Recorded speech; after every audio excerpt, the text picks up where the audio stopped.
first high-risk doctor's appointment. Can you say hi, Meals? Can you say hi, Tutu? We left them in their sleepers this morning because it is freezing outside and we thought it would be the best way for them to stay warm. But Phil is taking me, my wonderful chauffeur, because we got, what was it, like 8 inches of snow? Yeah, like 8 inches of snow last night or yesterday. And so Phil was kind enough to take me, so we packed up the family and are headed there. It's gonna be like an hour drive. So the kids are enjoying breakfast in the car and watching Frozen. Y'all, there is like a inch of packed snow and ice on the road. So we have to go all the way to Overland Park from Parkville. So it'll be a little bit of an interesting drive, but I will update you guys as soon as I arrive. Hey guys, so I'm here, but they say I can't record. Well, the sign says no recording. So I'm just waiting for her and I'll update you guys afterwards. Okay guys, I am freezing. It is cold in this room. But I just got done with my ultrasound. So far, everything looks great. And I'm just waiting on the doctor to come in and talk to me to figure out when I'm supposed to come back. But I will talk to you in a little bit. Everybody, we are back home now, and we are so glad to be back home because my poor husband and kids had to stay in the van the whole time while I was in my long appointment. Thankfully, we've got a really nice van that the kids were actually able to run around in while I was in my appointment and watch Frozen. So, and they had snacks, so they were okay.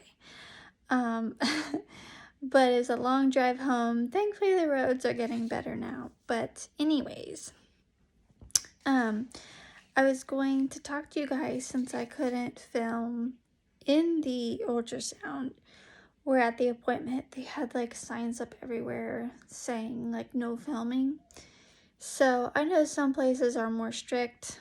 So anyways, we will get right into it.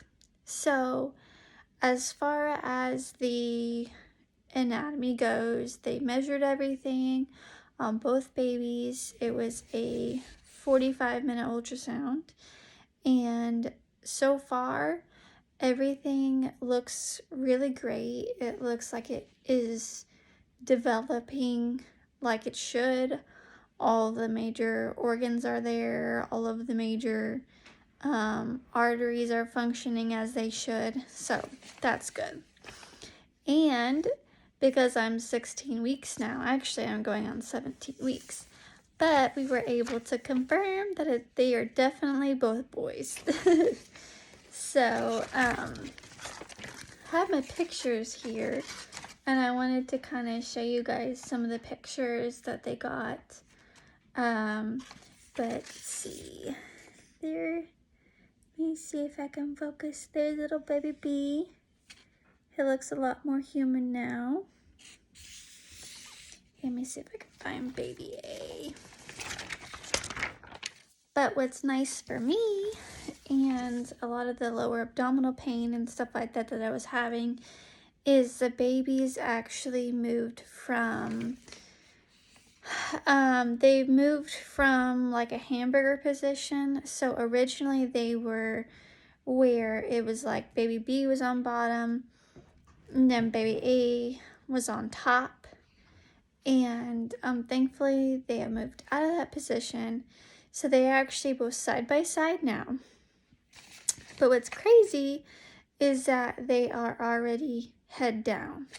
So that kind of shocked me to hear that they were already head down, because usually babies don't go head down this early. But again, it's twins, so everything happens earlier because they're already,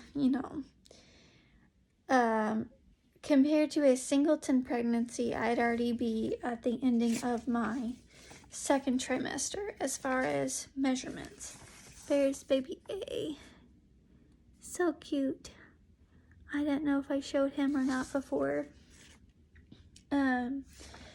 So what that means, though, is that the doctor thinks that I'm going to be in the 50% that delivers between 35 and 36 weeks. And there's a chance that I could deliver even earlier than that. We hope not, because anytime before 37 weeks, the baby's typically spent in the NICU. But along, though, with the measurements of like the anatomy and stuff like that, they did find that baby A, I believe. So baby B is a tad bit bigger. What's crazy is they both weigh the same, but baby B is actually bigger. I don't know how it all works, guys, but so baby A is 14th percentile for his gestational age. So what that means is that he is 4% away from being diagnosed as a small gestational age baby, I guess is what it's called. There's no concern at this moment. So at this exact moment, the doctor's not concerned, so that's great. But baby A is on the smaller side, and it's a little bit concerning to me. But at the same time, his gestational age, like he's measuring exactly what I am as far as like gestational age. So he's on point with gestational age. He's not far behind on the maturity level. But the overall, I guess, profile, he's just small. And that could be just what it is. I mean, I have twins, and I don't have big babies. It could just be that he's small. Baby B is measuring in the 42% percentile. However you say that. So, again, baby A is 14% and baby B is 42%. So baby B's B. Baby B is good. We don't have to worry about him. Trying to give a update on two different babies is difficult. But baby A, he is going to be the one that we're going to have to just keep a closer eye on in the future. And I go back in 1 month, so I go back to my regular OB March 14th, and then in the same week, basically what's going to happen is I'm going to go to my regular OB on a Monday and then the specialist on a Friday. So this will happen on the 3rd week of March. Or the 2nd week of March. Anyways, so the 14th is when I go to my regular OB. 18th is when I go to the specialist. And they will keep an eye on baby A, and thankfully, like I said, right now it's not a concern, and I'm just trying to tell myself he'll be okay. Probably just a small baby. Thankfully, symptom-wise, guys, I'm doing a lot better than what I was doing, and I think it's because the babies decided to go side by side. And what that does is it takes a lot of the intense pressure off the same area and just kind of distributes it. So I'm feeling really good right now. So I'm hoping that that continues and that this pregnancy continues to be, pretty uneventful. My next time I go in to the doctor, I will be about 20 weeks, which is when, I start going into L&D if I have issues, and they will really start kind of you know, watching the babies even closer.